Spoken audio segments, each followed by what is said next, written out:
Bonjour tout le monde, on va essayer de commencer à l'heure pour finir à l'heure, comme on dit. Merci d'être présent à cette troisième conférence de notre semaine dernière. Merci au site distant Hôtel-Dieu Saint-Luc, Nouveau-Chum, j'appelle ça, pavillon S, Sainte-Justine, Cieux Centre-Ouest. Bienvenue à tous. Vous avez derrière moi, on défile à l'écran les façons de fonctionner pour faire reconnaître votre heure de formation accréditée. Pour les gens qui sont employés du CHUM, signez les feuilles de présence. De toute façon, tout le monde, s'il vous plaît, signez les feuilles de présence et essayez, s'il vous plaît, de compléter les feuilles d'évaluation de l'activité. Ça va nous servir beaucoup pour l'année prochaine. Pour les heures accréditées, donc, quand vous êtes un employé du CHUM, vous ne devez pas coder FOR, d'accord? Pour tous ceux qui ne sont pas employés, hors CHUM ou non employés, etc., envoyez-moi un courriel si vous voulez un certificat de réussite. Mon nom, c'est Nathalie Folch, F-O-L-C-H, dans le bottin du lotus de la santé, il n'y a que moi. Donc, n'hésitez pas, je vous ferai parvenir ça dans les jours qui viennent au plus tôt. Ça dépend du volume que j'aurai à traiter. Je veux vous rappeler aussi que toutes les conférences de cette semaine sont filmées. Elles vont être disponibles, je dirais, dans quelques jours, semaines. On en fera la promotion, mais vous pourrez toutes les revoir. Donc sur le site du CHUM. On fera une information autant sur Internet que les réseaux sociaux, je pense. Donc, sans plus attendre, je vais laisser... Ah non, si, vous avez tous reçu un petit ticket. Je parle de ceux qui sont à Rousselot, les chanceux. Vous avez un petit ticket à l'entrée. À la fin de la conférence, il y a un tirage. Aujourd'hui, c'est le livre de Florence K. Buena Vida. dont il y aura 2 ouvrages tirés ici. Et pour nos sites distants qui sont en train de pleurer, dès que j'aurai les feuilles de présence, je ferai un autre tirage pour vous aussi, gentille personne. Donc, je vais laisser la place à Dominique Boudreau, qui est instigatrice de toutes ces éditions, et c'est la 3e, à l'époque où elle était encore avec nous au CHUM. Elle me le rappelle à chaque fois. Tiens, prends tes lunettes. Bonjour. Avant de commencer, je voudrais simplement, je sais qu'il y a des gens qui sont rentrés par en bas, là, donc ils ne sont peut-être pas au courant qu'il y a un kiosque à l'entrée en haut qui est tenu par la Fondation Les Petits Trésors. La Fondation Les Petits Trésors est associée avec l'hôpital Rivière-des-Prairies du CIUS du Nord. C'est une fondation qui existe depuis plus de 30 ans et qui se dédie à la cause de la santé mentale chez les enfants. En fait, ils soutiennent la recherche en santé mentale chez les enfants. Ils soutiennent aussi les familles en développant différents outils pour les accompagner. Ils font aussi de la sensibilisation auprès du public. Donc, on vous invite à aller les voir en sortant. Ils pourront vous expliquer plus en détail quelle est leur mission et qu'est-ce qu'ils font. Alors, je vais vous présenter une conférencière, je pense, hors pair, mais qui est aussi une amie, donc je suis un petit peu biaisée. Madame Nathalie Maltais, qui est infirmière, candidate au doctorat et dont vous comprendrez le sujet porte sur le risque suicidaire chez les enfants de 12 ans et moins.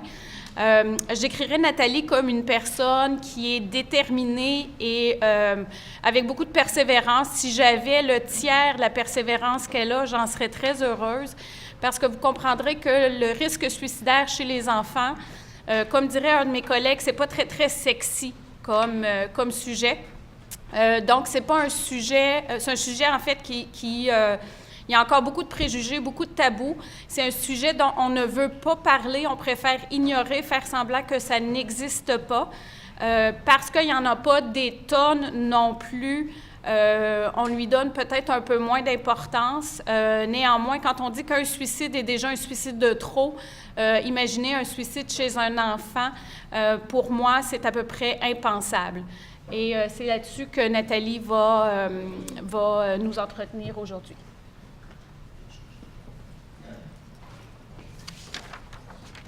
Merci, Dominique. Je voudrais juste faire une petite précision en débutant.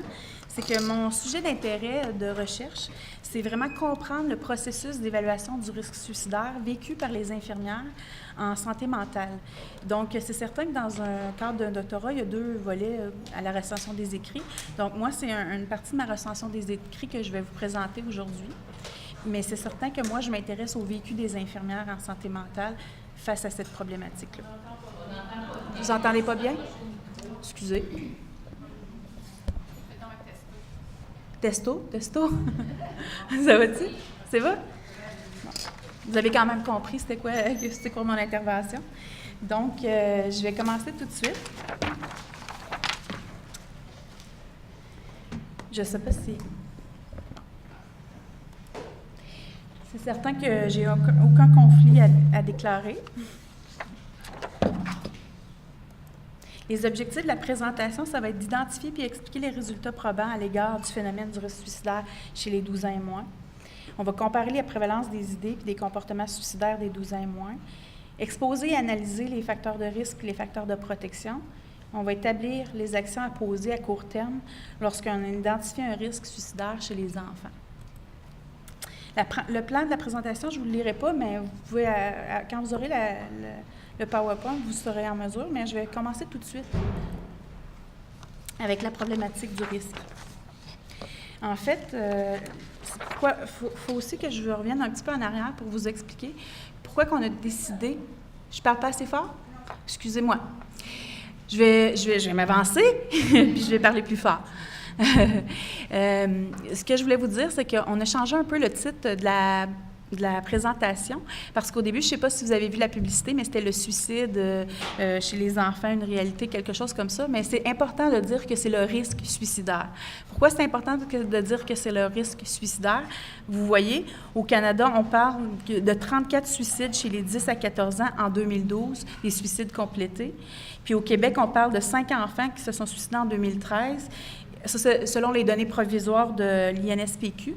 Puis il y en a 3 en 2014 au Québec. Donc, c'est certain que ce n'est pas le suicide complété en tant que tel qui est préoccupant, mais c'est plus les idées et les comportements suicidaires chez ces enfants-là. En Europe, on parle qu'il y a aussi, selon l'Institut national de la santé, de la recherche médicale, entre 30 et 40 enfants de 5 à 15 ans par année qui se sont suicidés. C'est certain qu'au cours de ma présentation, vous allez voir, je vais vous dire qu'il y a une sous-estimation aussi du phénomène, puis ça va être intéressant de voir un peu pourquoi il y a une sous-estimation de ce phénomène-là. On parle aussi qu'au Canada, on dirait que ce serait la 4e cause de mort chez les enfants entre 10 à 14 ans, selon le Centre de prévention du suicide de Calgary. Il est important, quand on parle de cette problématique-là, de vous entretenir sur les limites des études qui ont été recensées. Premièrement, vous comprendrez qu'il n'y a pas beaucoup d'études sur le sujet.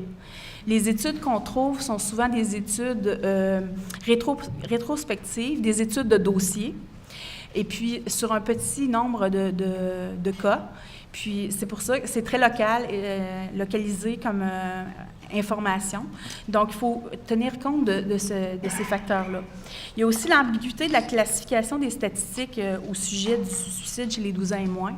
Souvent, on va parler des 0-18, on va parler des 15-18, on va parler des...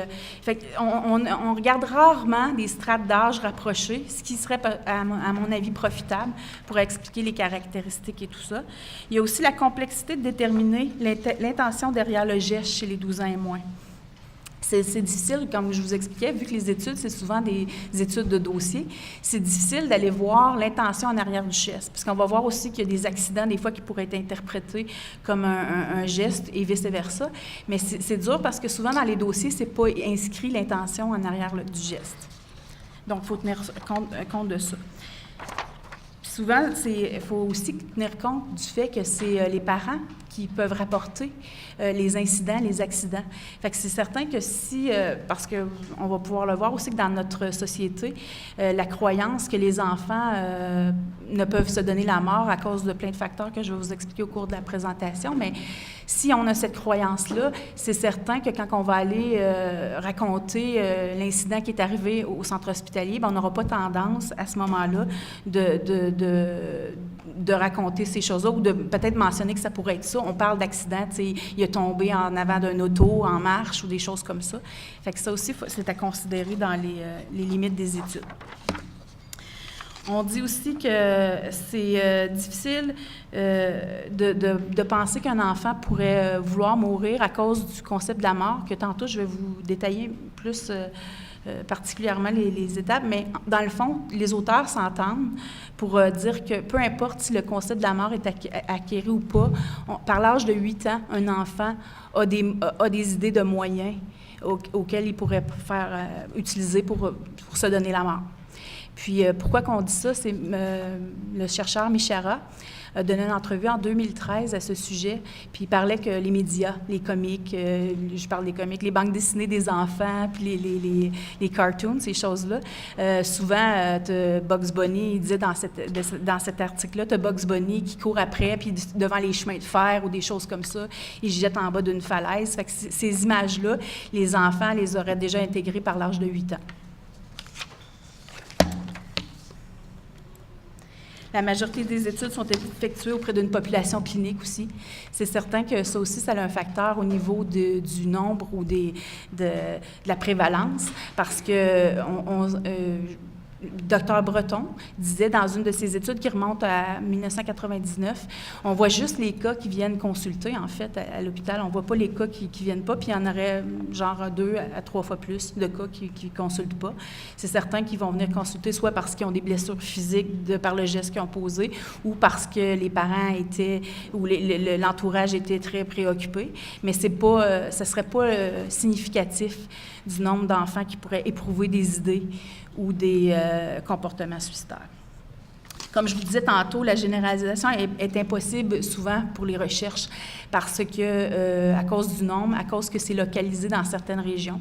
Il y a beaucoup d'études qu'on a trouvées, en fait 4-5 qui ont été faites en France depuis 2008 à maintenant, parce que il y avait eu des événements qui étaient arrivés justement. Fait que, de par ces études-là, ce que ça nous a permis, par contre, c'est à voir de faire ressortir, certaines caractéristiques qui sont propres aux enfants.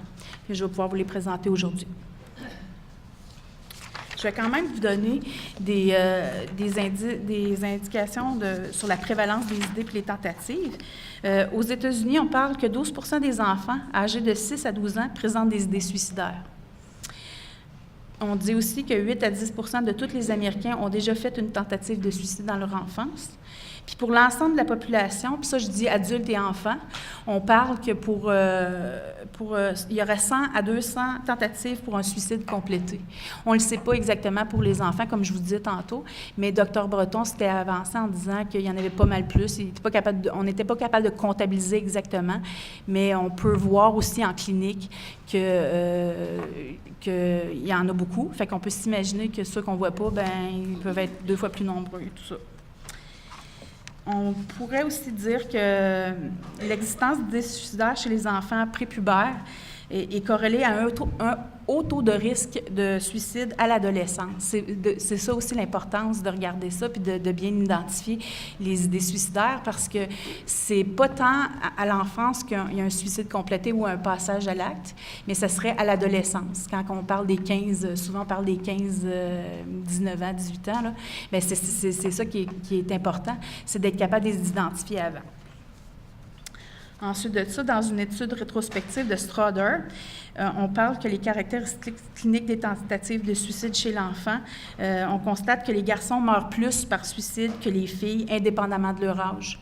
Les filles vont avoir des idées, vont faire des tentatives, mais les garçons, malheureusement, vont faire des suicides complétés. Il y avait des hypothèses en arrière de ça, ce serait selon les moyens choisis.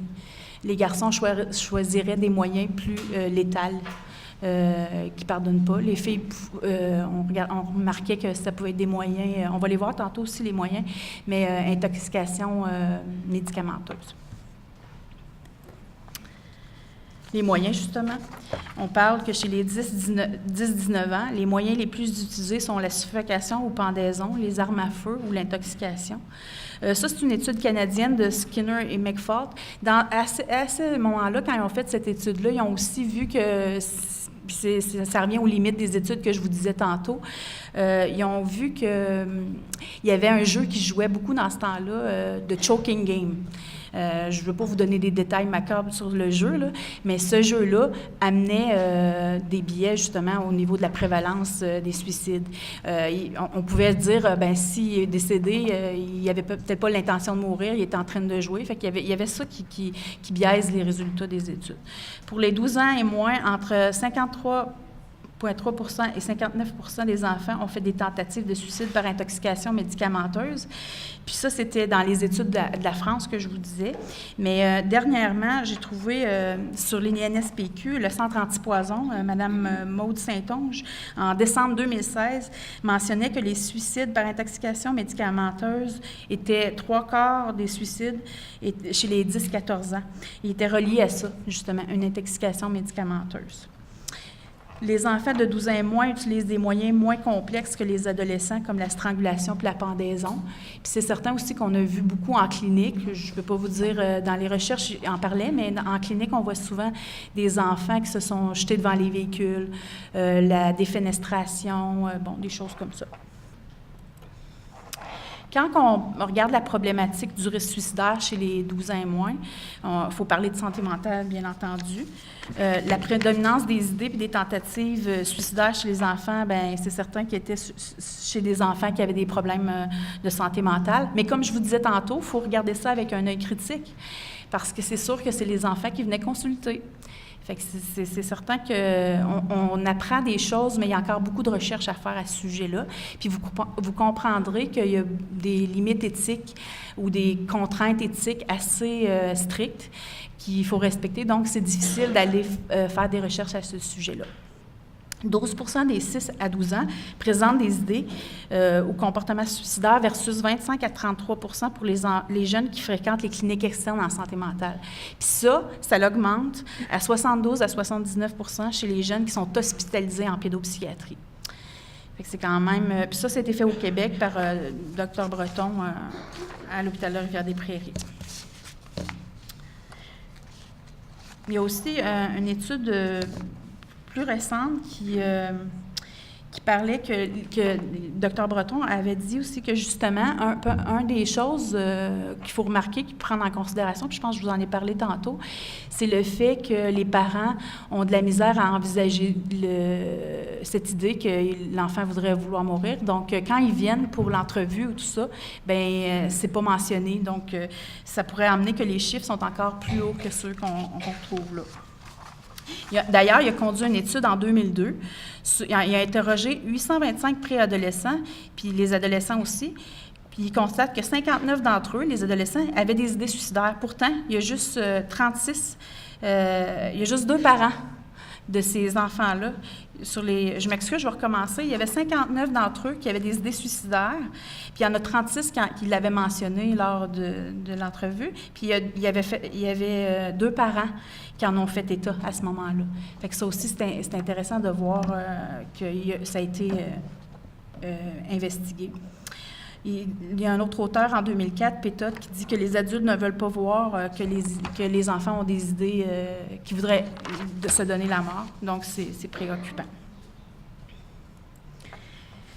Si on regarde les problématiques, les principales psychopathologies constatées lors de la recension des écrits, on voit le trouble d'adaptation, la dépression. Puis c'est certain que pour les enfants spécifiquement, là, quand on regarde les 12 ans et moins, dans Ben Yuda, en 2012, a ressorti que le TDAH était plus présent chez les 12 ans et moins à risque de suicide, tandis que pour lui, il avait fait une étude comparative avec des adolescents. C'était la dépression qui ressortait plus chez les adolescents, qui était plus prévalente chez les adolescents. Quand on parle de l'évaluation du risque suicidaire chez l'enfant, c'est certain que moi, je l'ai inscrit dans une activité réservée de l'infirmière, qui est l'évaluation de la condition physique et mentale d'un patient symptomatique.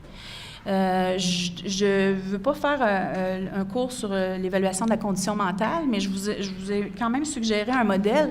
La seule chose que j'aurais le goût de vous dire, puis que je trouve important, puis j'ai remarqué justement en faisant ma recherche, mais surtout en lisant les articles, c'est qu'on oublie la partie relation d'aide, la partie du comment faire. Je vais aller tout de suite à l'autre diapo, qui est l'évaluation du risque suicidaire chez l'enfant en tant que tel. Parmi les 8 dimensions que je vous ai mentionnées tantôt, c'était c'était la dernière. C'est structuré autour de l'évaluation des facteurs de risque, de protection, de dangerosité puis de l'urgence. Mais pour faire ça, avant de faire ça, puis juste poser des questions, c'est très important d'établir le contact, la relation d'aide. Puis on n'en parle pas assez. Avec les enfants, il faut utiliser des médiums différents, il faut utiliser le jeu, il faut s'intéresser au vécu de l'enfant. Il y a tout. Je trouve qu'on met beaucoup d'emphase sur les outils qui sont pourtant pas toujours validé. Puis je vais vous en parler d'un tantôt. Mais c'est très important d'aborder ce sujet-là du comment faire plutôt que juste se faire avec une grille. Il y en a plein d'outils. Vous pouvez en trouver plein. Moi, j'en ai gardé un qui a été ressorti dernièrement aux États-Unis par Horowitz et ses collègues. Ils ont travaillé sur un outil qui s'appelle Ask Suicidal Screening Question. C'est un outil qui peut être utilisé dans une urgence pédiatrique. C'est un outil, je vais vous le montrer, il y a 4 questions. 4 questions faciles. Cet outil-là, même si elle n'a pas été, évaluée sur la valeur prédictive du test, elle n'a pas été faite sur un court terme, moyen terme ou long terme. C'est quand même un test que les infirmières trouvaient intéressant dans la pédiatrie générale parce que ça se faisait quand même rapidement, puis ça les aidait. C'était comme une espèce plutôt de dépistage que d'évaluation, si on veut jouer sur les termes, mais ça les aidait à savoir comment aller chercher les ressources pour aller un petit peu plus loin si le cas échéant.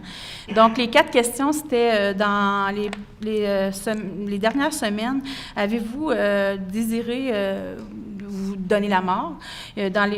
Traduction libre. Hein? Dans les dernières semaines, est-ce que vous avez senti que votre famille ou vous seriez mieux si vous n'étiez pas là?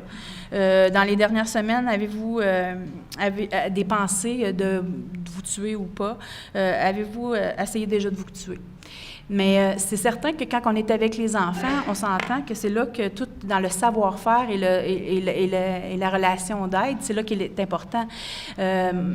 Plus que je rencontre d'infirmières dans ma recherche, puis je suis contente parce qu'ils me disent toutes, bien, oui, je vais poser ces questions-là, mais je vais les adapter. As-tu déjà pensé à t'en aller? Oui, j'ai déjà pensé à m'en aller pour tout le temps. Tu veux t'en aller pour tout le temps? Essayer de valider avec l'enfant. Tu as dit à ta mère que tu voulais disparaître. Qu'est-ce que tu voulais dire par disparaître?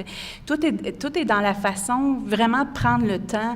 On me parlait même de mettre une ambiance dans le local quand on faisait l'entretien avec l'enfant. On me parlait aussi de c'est sûr que vous allez me dire, mais là, c'est un milieu d'urgence. C'est pour ça aussi qu'il y a cet outil de dépistage-là. Mais c'est certain que quand il arrive dans un milieu spécialisé ou en pédopsychiatrie, c'est sûr qu'il faut prendre le temps, puis c'est pas quelque chose qu'on va faire de la même façon que l'adulte. Il faut vraiment adapter notre langage.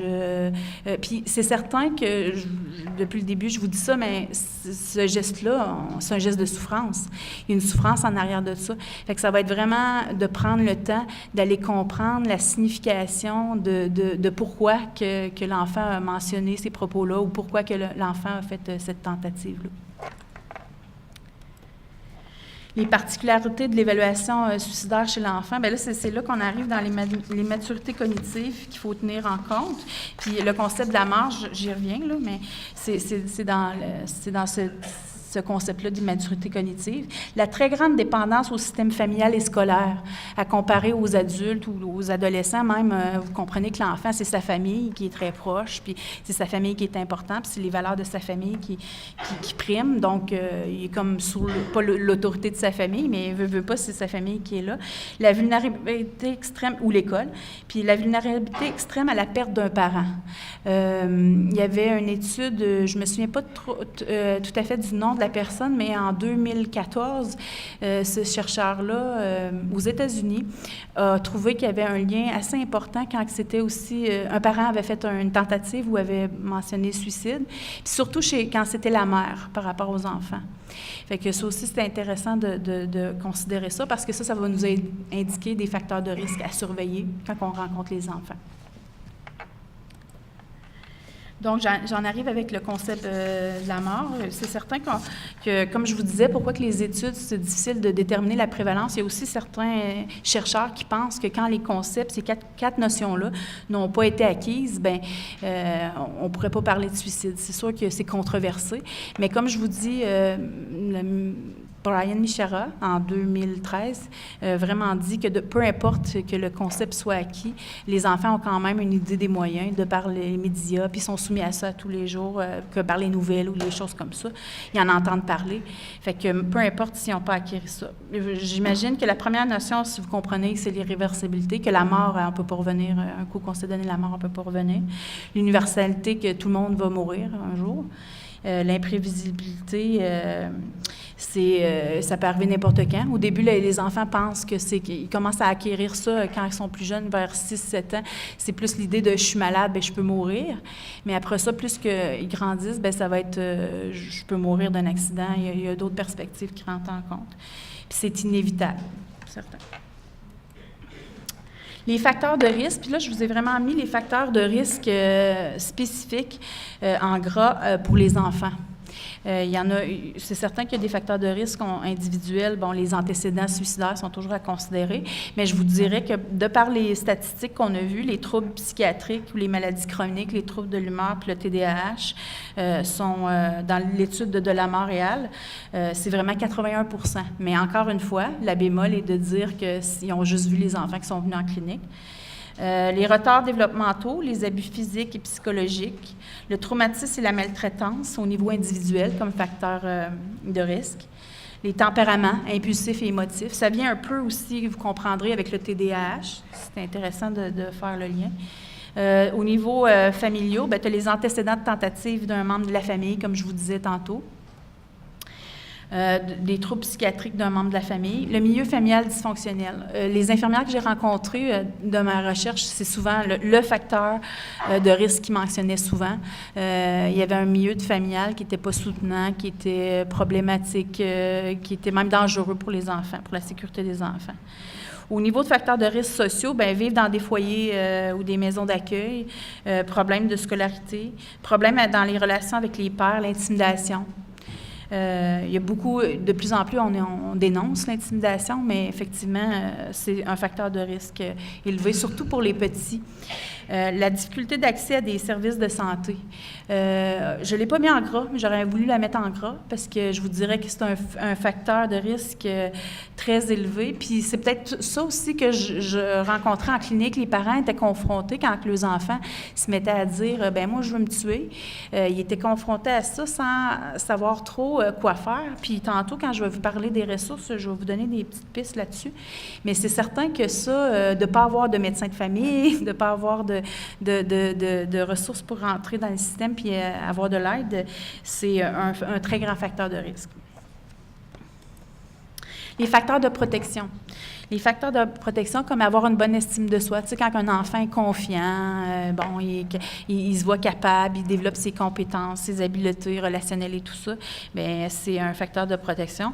Les habiletés pour la résolution de problèmes. Tu sais, quand ils ont des petites chicanes, des conflits dans le cours d'école, est-ce qu'ils ont des habiletés pour être capables de faire face à ça ou ils n'en ont pas du tout? Ça, c'est à évaluer. Les stratégies d'adaptation adéquates. Parce qu'on s'entend que dire « je veux mourir », c'est peut-être pas une stratégie adéquate pour exprimer une détresse, une peur, une colère, tout ça. Fait que c'est important d'aller voir s'ils ont des stratégies d'adaptation adéquates. C'est certain que c'est l'inverse de l'autre pour le facteur de protection. C'est quand ta famille ou ton entourage... moi, j'aime beaucoup, beaucoup la pensée qui dit « ça prend un village pour élever un enfant ». C'est un peu ça. S'il y a un soutien, que ce soit au niveau scolaire ou tout ça, ça, c'est un facteur de protection. Vivre dans une famille impliquée, présente. Tu sais, quand on voit les parents, c'est sûr que les parents à l'aréna, c'est peut-être pas toujours la référence, mais ils s'impliquent dans la vie de leurs enfants, ils s'intéressent à ce que l'enfant fait et tout ça. Ça, c'est un autre facteur de protection. Sentiment d'appartenance au milieu scolaire. Je trouve ça super intéressant. Puis j'ai vu que justement dans programmes de prévention au suicide au primaire, on mettait beaucoup le sentiment d'appartenance à l'école. On mettait des moyens comme les uniformes. C'est drôle parce que le directeur avait dit on vend ça, nous autres, pour tout le monde se ressemble, on est ensemble, puis il y a un uniforme. Fait qu'il a développé le sentiment d'appartenance. Puis j'aime ça aller à mon école, puis être bien dans son école, c'est important à cet âge-là. La différenciation entre les enfants et les adolescents, je trouvais ça important de vous mettre quelques aspects. C'est certain que c'est sous toute réserve, dans le sens que je ne dis pas qu'un adolescent ne fera pas un geste impulsif, mais je vous dis que la planification du geste au niveau de l'enfant est souvent plus impulsive que chez l'adolescent. L'adolescent peut avoir des choses planifiées. Puis je ne vous dis pas non plus que l'enfant n'aura pas un plan puis il n'aura pas pensé à ça avant, mais c'est souvent un geste plus impulsif. Le facteur précipitant, c'est le conflit avec les parents, souvent. Son parent ne l'a pas compris, disputé, des choses comme ça, dépendamment de ce qui est arrivé. Puis il y a aussi mais par rapport aux adolescents, on sait que ça vient aussi avec les phases de développement puis les choses comme ça. Mais eux autres, ça va plus être des ruptures amoureuses, des conflits avec les pères. On peut voir ça comme ça. Les facteurs de risque importants, je vous l'ai dit, c'est aussi avoir déjà fait une tentative antérieurement, mais on s'entend qu'avec les enfants qui sont en bas de âge, ils ont moins de chances d'en avoir fait une que quand tu es adolescent. Donc, le facteur de risque important que j'ai marqué, c'est vraiment avoir un parent ou quelqu'un dans l'entourage qui s'est suicidé. Ça, c'est important. Puis, je vous dirais que j'aimerais ça aussi aborder le fait de comment qu'on parle de ça souvent, de la mort. En fait, ça aurait pu aussi aller avec le concept de la mort, mais souvent, on dit aux enfants, il est parti, il est bien, il est soulagé. Fait qu'il faut faire aussi attention dans la façon qu'on donne les messages aux enfants par rapport à ça. Parce que lui, il peut peut-être penser que, j'ai des troubles, quand je vais me tuer, puis j'en aurai plus de troubles, je vais être mieux, je vais être plus serein, puis tout ça, soulagé. Donc, c'est important de faire attention à comment on en parle. À retenir pour les professionnels de la santé, le risque suicidaire des enfants, c'est un problème préoccupant. Puis je dis bien le risque suicidaire, comme je vous ai dit au début, c'est plus un risque. C'est pas à prendre avec le revers de la main. Souvent, on va dire aussi, en clinique, ça arrive souvent que je voyais du monde, il veut de l'attention. Même s'il veut de l'attention, c'est là qu'il faut y en donner de l'attention. C'est très important. Il faut aller écouter. Qu'est-ce qu'il veut dire en dessous de ces mots-là? Il ne faut pas juste s'attarder aux mots, mais c'est très important de prendre le temps de donner de l'attention à ce moment-là. Comme je vous ai montré tantôt, il y a les données épidémiologiques, même si on peut les critiquer puis les regarder avec un œil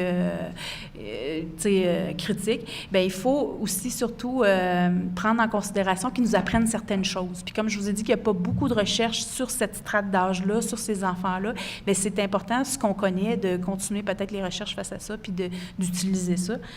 La prévention du suicide commence par la reconnaissance de la souffrance de l'enfant, de l'identification du comportement suicidaire, de l'évaluation des facteurs de risque et de protection par les intervenants.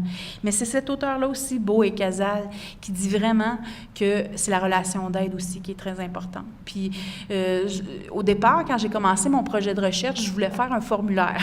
Je voulais faire un formulaire pour aider les infirmières à faire l'évaluation du risque suicidaire. Je vais peut-être en faire un après. Mais je pense que maintenant, c'est très important. Je devance peut-être un peu ma diapositive de tantôt, mais c'est très important de regarder tout l'ensemble du processus, pas juste le comment faire l'évaluation du risque suicidaire. Pour les parents, ce qui est important à retenir, c'est aussi le fait de dire, c'est sûr que quand tu es parent, puis ton enfant vient te voir avec ses beaux petits yeux bleus, puis dans mon cas, les petits cheveux blonds, puis il vient te voir, puis il te dit, je veux mourir, puis là, il pleure, puis il a toutes les larmes de son corps. C'est certain que le premier geste que tu as, t'es estomaqué, t'es dans l'urgence, l'adrénaline, mais c'est de prendre le temps d'essayer de comprendre qu'est-ce que tu veux me dire. Qu'est-ce que tu veux me dire? C'est important ce que tu as à me dire. Est-ce qu'on peut s'asseoir? Tiens, on va faire du dessin, on va colorier ensemble. Puis là, parle-moi de ta journée, parle-moi de qu'est-ce qui t'arrive cette semaine, qu'est-ce qui se produit, qu'est-ce qui se passe dans ta vie, tout ça.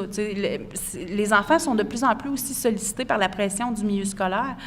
Faut qu'ils rentrent dans un moule. Il y a tout ça qu'il faut considérer. Fait que le parent, je comprends que c'est très difficile, mais le parent doit prendre le temps d'essayer de voir qu'est-ce qu'il y a en dessous de ces propos-là. Limiter l'accès aux moyens, c'est avec la chercheure Maude Saint-Onge que je vous disais de l'INSPQ en décembre. Ça m'a vraiment fait réfléchir parce que vu qu'il y a beaucoup d'intoxications médicamenteuses, un moyen que vous pouvez limiter l'accès, c'est de faire le ménage de votre pharmacie. Tu sais, on a eu de la codéine parce qu'on s'est fait arracher une dent, on a eu du Toradol parce qu'on s'est fait faire d'autres choses, fait que c'est très important de ne pas accumuler ça dans la pharmacie, puis c'est très important de faire le ménage de la pharmacie, puis c'est un moyen de prévention, en fait, accessible à tous. Puis au besoin, il faut demander de l'aide. Mais là, c'est sûr que là, je viens avec mon idée que je vous ai dit tantôt, demander de l'aide quand tu n'as pas de service, puis tout ça, comment qu'on fait? J'ai été confrontée au fait que je me suis dit, on peut passer par l'aide aux employés. Tout le monde tout le monde. La majorité des gens, en tout cas, qui travaillent dans la santé, ont de l'aide aux employés. Ils ne pensent pas que ce service-là peut aussi les aider au niveau familial. Fait que ça aussi, ça peut être une porte d'entrée. C'est certain que tantôt, je vais vous donner les numéros ou ce que vous pouvez appeler, les centres de crise. Il y a les CLSC aussi qui ont des équipes de santé enfance-jeunesse qui peuvent vous ouvrir la porte. Mais c'est certain que de ne pas rester avec ça. Parce que si vous n'êtes pas capable l'enfant va avoir besoin d'un cadre, puis ça va être important que vous soyez là pour lui, pour ça. Donc, j'arrive à mon étude que je vous disais. Ce projet-là me partit aussi de l'idée du fait que si, dans la société en général, on avait de la misère à voir qu'un enfant ou considérer qu'un enfant voulait se suicider, mais je me suis dit peut-être que les infirmières aussi ont de la misère, parce que les infirmières vivent dans la société, peut-être qu'elles aussi ont de la misère à considérer ça. Donc, si elles ont de la misère à considérer ça, c'est important d'aller voir l'ensemble du processus, pas juste le comment faire avec les questions ou un formulaire. C'est là que mon idée de formulaire est partie pour l'instant. Puis je me suis dit, il faut que j'aille voir vraiment toutes les facettes du problème. Donc, je fais une étude qualitative avec des entrevues semi-structurées. Je suis rendue maintenant à 12 entrevues d'infirmières qui travaillent en santé mentale jeunesse. J'essaie de comprendre le processus de l'évaluation du risque suicidaire pour elles.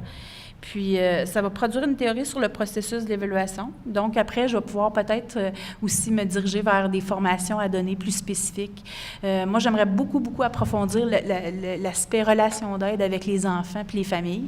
Parce que moi, je dis toujours enfants, mais en fait, mon idée, c'est la famille et l'enfant font qu'un. Fait que c'est certain que c'est important de considérer ça. Puis, c'est certain que cette étude-là se produit au Québec, partout au Québec. Puis, c'est important de connaître que le processus de l'évaluation du risque suicidaire chez l'enfant va nous apporter d'autres informations cruciales en matière de prévention du suicide. Donc, on va passer à l'évaluation des connaissances. Vrai ou faux? Un enfant de 12 ans et moins ne peut pas se suicider? C'est vers l'âge de 8 ans qu'un enfant a une idée assez juste du concept de la mort. Le fait d'avoir dans son entourage un adulte qui s'est suicidé ou a tenté de se suicider est un facteur de risque important à considérer chez l'enfant. C'était dur, hein? Je vous ai pris des questions, là. Écoutez, je voulais que vous me donniez des noms d'auteurs avec des dates, mais j'ai passé à côté. Les filles de 12 ans et moins présentent plus de tentatives de suicidaires que les garçons du même âge. Les filles ont des idées, des tentatives, mais par contre, le suicide complété est chez les garçons. Les ressources, il y a la ligne parents. Je vous ai mis ça. Les centres de prévention du suicide, bien entendu, vous l'avez vu sur toutes mes diapositives, 1-866 appel. Puis la réflexion, je l'ai trouvée à Tout le monde en parle. Je l'ai trouvée à Tout le monde en parle en fin de semaine passée, je pense. Je trouvais ça vraiment intéressant parce que ça venait joindre les deux points, certains points que je vous ai parlé.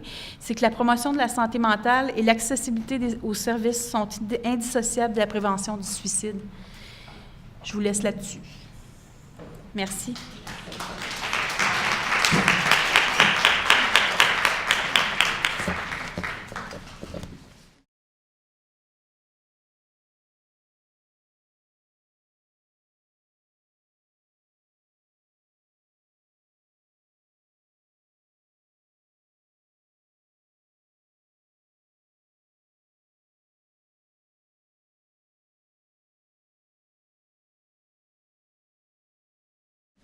Merci beaucoup.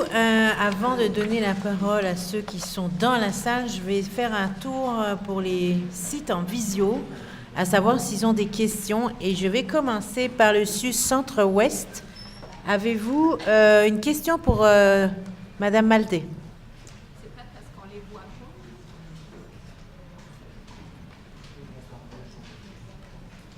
Est-ce que pas de réponse égale... Non, mais c'est pas eux autres. Non? Est-ce que pas de réponse égale pas de question, si je comprends bien? Pardon? J'ai entendu du bruit, ça vient de... Mais là, on les voit. Demandons, est-ce qu'il y a une question? Est-ce qu'il y a une question au SUS Centre-Ouest? Non. Non, merci. Au Chute Sainte-Justine?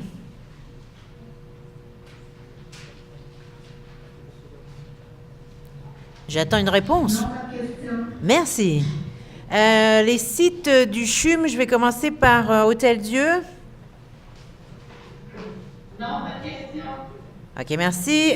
Pavillon S, nouveau CHUM. Oh, pas de question, Nathalie. OK, merci. Et à Saint-Luc?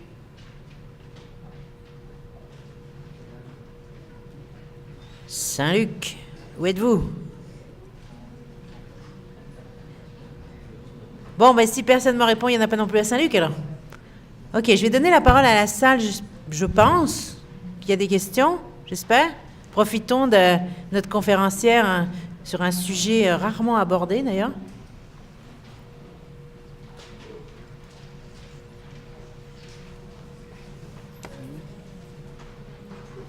J'ai pas de questions.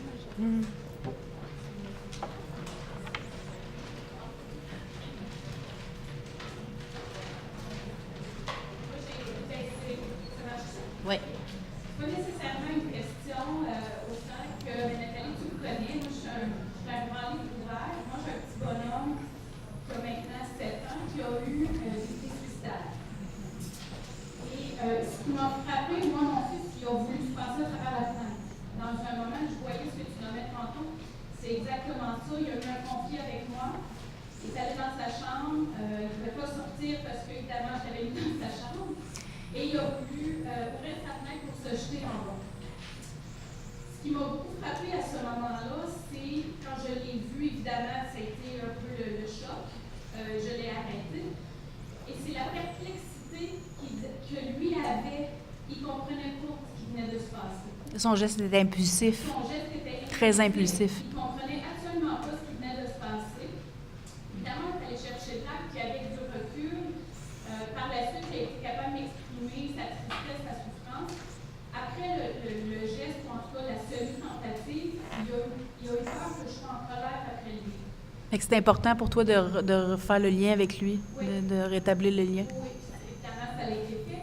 Mais ce que je me dis, c'est que moi, je trouve la recherche super importante parce qu'on la fait auprès des infirmières. On va voir la perception en lien avec l'évaluation. On voyait Christine Genet hier qui parlait au niveau des adolescents, du vécu des parents. Mais c'est plus, en fait, je lance ça, je me dis pour des recherches futures, le vécu des parents, des enfants qui ont fait une tentative suicidaire. Ça serait très intéressant. Complété ou pas, je trouve que ça serait quelque chose d'intéressant parce qu'en tant que parent, quand tu te retrouves là-dedans, là, tu ne comprends pas ce qui vient de se passer, puis ton enfant, il ne le comprend pas non plus. Mais j'aurais le goût de te dire que ça serait intéressant aussi la recherche au niveau des parents, même quand juste les enfants ont des propos suicidaires dans un premier... Ben oui. Puis, c'est ça. C'est ça. C'est important de travailler à ce moment-là aux stratégies d'adaptation ou comment verbaliser les émotions, ces choses-là. Pour un post-doctorat, Oui. des collègues, je lance cette invitation-là, faire une recherche à ce niveau-là. Merci. Merci beaucoup.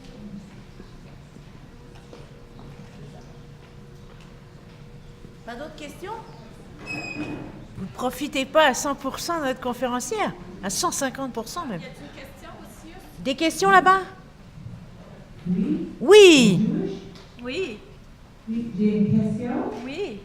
Je me demande, pas juste pour la population enfant, mais ados, adultes aussi, s'il y a une place dans la préparation, l'éducation en général, de toucher le sujet de la présence de le concept de suicide chez tous les êtres humains, pour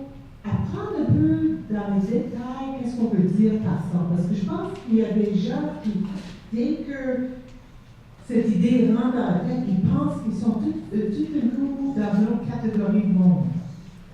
Je pense que tout le monde pense à ça à un certain niveau, mais sans aucun désir, aucun intérêt. Je ne sais pas s'il y a une place pour l'éducation de ça. Mais je trouve ça intéressant, votre commentaire, parce que M. Taillefer, en fin de semaine, justement, en a abordé, qu'on a tendance à ne pas vouloir en parler.